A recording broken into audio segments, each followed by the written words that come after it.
कोशिका किसे कहते हैं? कोशिका की संरचनात्मक एवं क्रियात्मक इकाई विज्ञान। विज्ञान दो शब्दों से मिलकर बना है, वी प्लस ज्ञान से। कोशिका की संरचनात्मक क्रियात्मक इकाई। कोशिका संरचना किस दो शब्दों से मिलकर बनी है? सम प्लस रचना। सम का मतलब होता है कुछ और रचना का मतलब निर्माण, कुछ निर्माण। और सबसे पहले कोशिका की खोज किसने की थी? रॉबर्ट हुक ने की थी। अब कोशिका की खोज कैसे की थी, ये सबसे बड़ा सवाल है कि भाई इस दुनिया के अंदर लोग तो पहले ही उत्पन्न होते थे, ऐसे तो नहीं। इन साहब ने 1665 में उत्पन्न खोज की थी, ये कैसे खुद कैसे उत्पन्न हुए?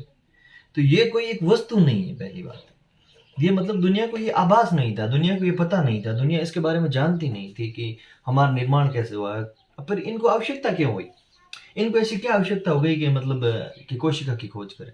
इनको आवश्यकता ये हो गई थी, लोगों के अंदर तरह तरह के रोग उत्पन्न होते थे, तरह तरह की बीमारियां होती थी, तो पता नहीं होती थी कि मतलब बीमारियां किस पार्ट के अंदर हुई, क्यों हुई। तो ये ऐसा करके शरीर का निर्माण ही कैसे हुआ, ये छोटी सी छोटी एक चीज कौन सी है, जैसे छोटी छोटी नींद। तो इन्होंने किसके अंदर खोज की थी? पेड़ के अंदर, पेड़ की छाल में।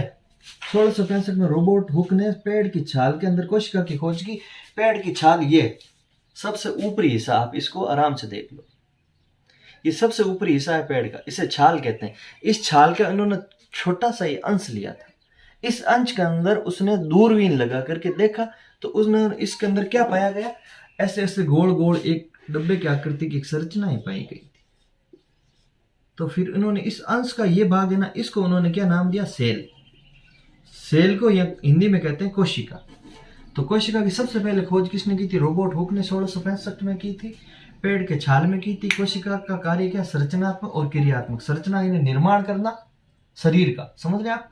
और कार्य, अलग अलग कार्य, हाथ का अलग कार्य, पैर का अलग कार्य, मुंह का अलग कार्य, फेफड़ों का अलग कार्य, हृदय का अलग कार्य है, धड़ का अलग कार्य, नक का अलग कार्य है, जो हमारे यहाँ पर आईब्रो है इनका अलग कार्य है कि पसीना आए आंखों के अंदर नहीं जाए, जीभ का अलग कार्य है। मुर्गी का अंडा, मुर्गी का अंडा है एकल कोशिका। कैसी कोशिका है? एकल कोशिका। मुर्गी का अंडा, मुर्गी का अंडा ऐसे गोल गोल होता है, उसके ऊपर एक व्हाइट व्हाइट सी परत होती है। इस व्हाइट व्हाइट की परत को हटा करके अंदर एक पीला भाग निकलता है, समझ गए आप? तो ये एकल कोशिका। एकल कोशिका का मतलब क्या होता है? जो मात्र एक कोशिका से मिलकर बनी हो, जो एक कोशिका से मिलकर बनी हो, उन्हें एकल कोशिका कहते हैं। किससे मिलकर बनी हो? एक कोशिका, समझ गए? जो दो कोशिकाओं से मिलकर बनी हो, उन्हें बहुकोशिकीय कहते हैं। बहुकोशिकीय, बहुकोशिकीय, बहुकोशिका। और बहुकोशिकीय निर्माण किससे हुआ? हमारा। हम बहुत सारी कोशिकाओं से मिलकर बने। लेकिन मुर्गी का अंडा जब तक अंडा रहता है ना, तब तक एकल कोशिका। लेकिन जैसे ही वो मुर्गी बन जाता है, बहुकोशिक हो जाता है। बहुकोशिक क्योंकि उसके अलग अलग भागों का कार्य अलग अलग है। बहुत सारे छोटी सी छोटी कोशिका मिलकर के क्या निर्माण करती है? उत्तक। उत्तक से क्या निर्माण होता है? अंग। अंग से निर्माण क्या होता है? तंत्र। छोटी सी छोटी कोशिका मिलकर के निर्माण करती है उत्तक का, जिसे उत्तक कहते हैं। बहुत सारी कोशिका मिलेगी तो एक उत्तक का निर्माण होगा, बहुत सारे उत्तक मिलेंगे तो एक अंग का निर्माण होगा। किसका निर्माण होगा? अंग का। और अंग बहुत सारे मिलकर के एक तंत्र, जैसे श्वसन तंत्र, पाचन तंत्र, समझ गए? और जो ऑक्सीजन नलिकाएं हैं उन्हें कह सकते हैं आप, और रक्त वाहिनियां जो हृदय से निकल कर, उन्हें अलग अलग कोशिका कहा जा सकता है। मनुष्य के शरीर में कई खरब कोशिकाएं पाई जाती, जो आकृति और आकार में अलग अलग होती। मनुष्य के शरीर में क्या पाई जाती? कहीं खरब कोशिकाएं पाई जाती। एक दो ही नहीं, कहीं खरब, क्योंकि हमारे शरीर के अंदर अलग अलग भाग है।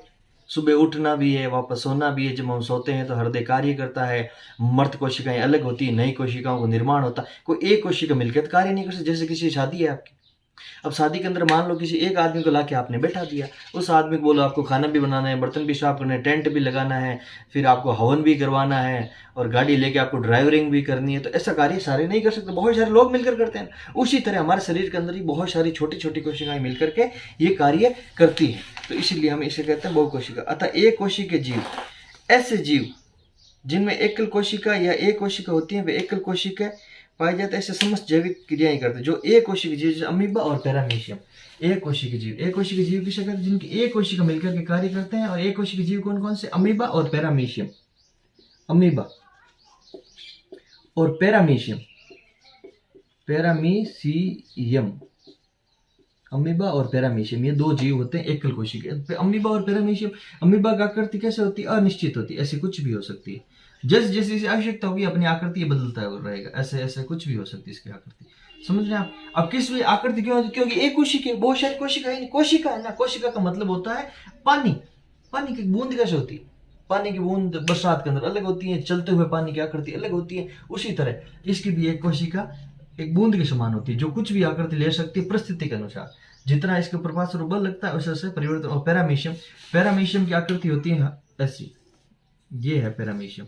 पैरामीशियम के अंदर ये ऐसा एक क्यों होता है, उसके बाद एक पक्षमा पाए जाते हैं जिससे ये यात्राएं करती है। ये है एक पैरामीशियम। क्या है पैरामीशियम? तो ये हो गए एक कोशिकीय जीव। अमीबा कोई सुनिश्चित आकृति नहीं होती है, और अमीबा के अंदर भोजन ग्रहण किससे किया जाता है? भोजन व गति पादाप से ग्रहण की जाती है। अमीबा के भोजन ग्रहण किससे किया जाता है? पादाप से। अमीबा, ये अमीबा है, इन पादाप कहते हैं। जो बार बार ये संरचना है ना, ये इन्हें कहते हैं पादाप। ये गति और भोजन दोनों पादाप से ग्रहण करते हैं। गति भी इससे ग्रहण करते हैं और भोजन भी ग्रहण किससे करते हैं? पादाप से ग्रहण करते हैं दोनों ही। अमीबा, अमीबा किससे ग्रहण करता है? भोजन और गति पादाप से करते हैं। ऐसा क्वेश्चन आता है बहुत बार, पादाप से ग्रहण करते हैं।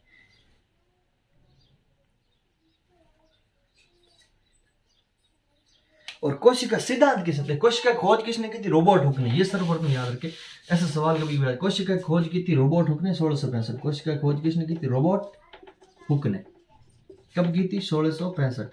लेकिन कोशिका का सिद्धांत किसने दिया था? क्या दिया था? सिद्धांत। कोशिका का सिद्धांत दिया था स्लाइडन और स्वान ने। स्लाइडन व स्वान ने दिया था। कोशिका का सिद्धांत किसने दिया था? स्लाइडन और स्वान ने दिया था। कोशिका की खोज किसने की थी? रॉबर्ट हुक ने 1665 में पेड़ की छाल के अंदर की थी। अमीबा बदलती हुई आकृति बनाने के कारण होती है। अमीबा की आकृति क्या? बदलती हुई आकृति के कारण पादाप के कारण होती है। अमीबा की बदलती हुई आकृति किसके कारण होती है? पादाप के कारण होती है।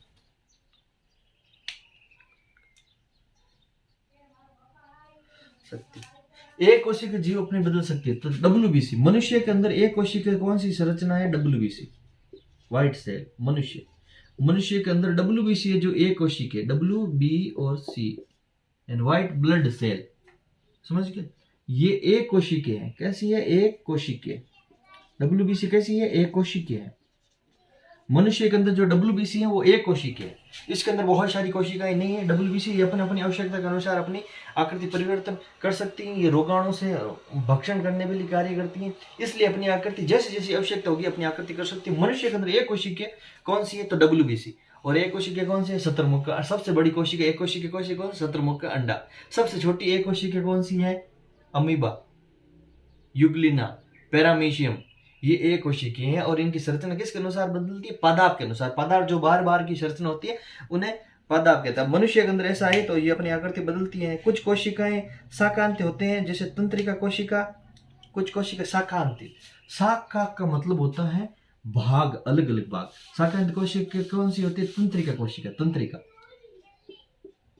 तंत्रिका, तंत्रिका कोशिका। अब तंत्रिका किसे कहते हैं? ये बड़ा सवाल है। ये मनुष्य मान लो, ये एक मनुष्य है जिसकी ये नोक है, टक टक टक। मनुष्य का ये शरीर है और ये आप कान कर दिया, इसकी ये आंख कर दी, इसकी भौहें कर दी, और ये ऐसा एक मनुष्य है। अब इस मनुष्य के अंदर है ना, तो यहाँ हाथ है,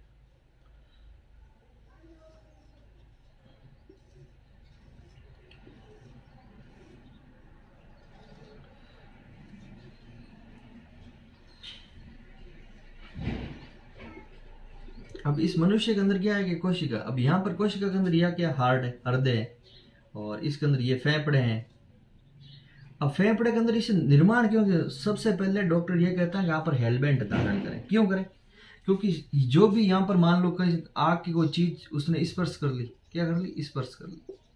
आग की अगर चीज स्पर्श कर दी तो उसे पता कैसे चलेगा भाई मैं जल रहा हूं, मैं ये कर रहा हूं। तो उसने आग की चीज स्पर्श कर दी तो इसके अंदर क्या होती है? एक छोटी छोटी एक लाइनें होती हैं ऐसे एक एक आकृति की, ऐसे ऐसे सब पूरे शरीर के अंदर ऐसे छोटे छोटे वायर होते हैं तार के समान, जो यहाँ जाते ही एक निर्णय देते हैं 1.6 किलोमीटर पर सेकंड की स्पीड से जाते। समझ गए? 1 किलोमीटर हमारा शरीर है भी नहीं, इस सेकंड से जाकर निर्देश देते हैं कि आपका हाथ पर वहां पर जल रहा है या वहां पर सुई चुभ गई है, आपको यहाँ पर दर्द हो रहा है, तो फिर ये मस्तिष्क उसके विरुद्ध कार्रवाई करता है। क्या कार्रवाई करता है? ये मस्तिष्क ये कार्रवाई करता है कि भाई इसको बचाए कैसे, इसे सुरक्षित कैसे रख सकते हैं, या फिर यहाँ पर आपकी लग गई है, यहाँ से खून गिर रहा है, इसे तंत्रिका कोशिका कहते हैं। तंत्रिका कोशिका कैसे होती है? शाखान्वित। शाखान्वित का मतलब जैसे पेड़, एक पेड़ होता है ना, ये पेड़ है, ये पेड़ होता है, इस पेड़ के अंदर क्या होता है कि पेड़ के अंदर अलग अलग शाखाएं, टहनियां होती हैं। ये टहनियां हो गई ऐसी, ये टहनियां ऐसी हो गई है, ये टहनियां ऐसी हो गई है, ये किसकी शाखा? पेड़ की। उसी तरह हमारे शरीर के अंदर जो ये तंत्रिका कोशिका होती है उसकी भी एक शाखाएं होती है अलग अलग। तंत्रिका कोशिका की आकृति वास्तव में ऐसी होती है एक शाखा के समान, जिसके अंदर ये गोल गोल होते हैं, इसके अंदर अलग अलग अलग अलग ऐसे ऐसे भाग होते हैं, फिर इसके अंदर ऐसे निकले होते हैं, हर एक अलग अलग जाके हाथ के अंदर, पैर के अंदर ऐसे। इन्हें तंत्रिका कोशिका क्या कहते हैं? शाखान्वित। तो शाखान्वित तंत्रिका कोशिका कौन सी है?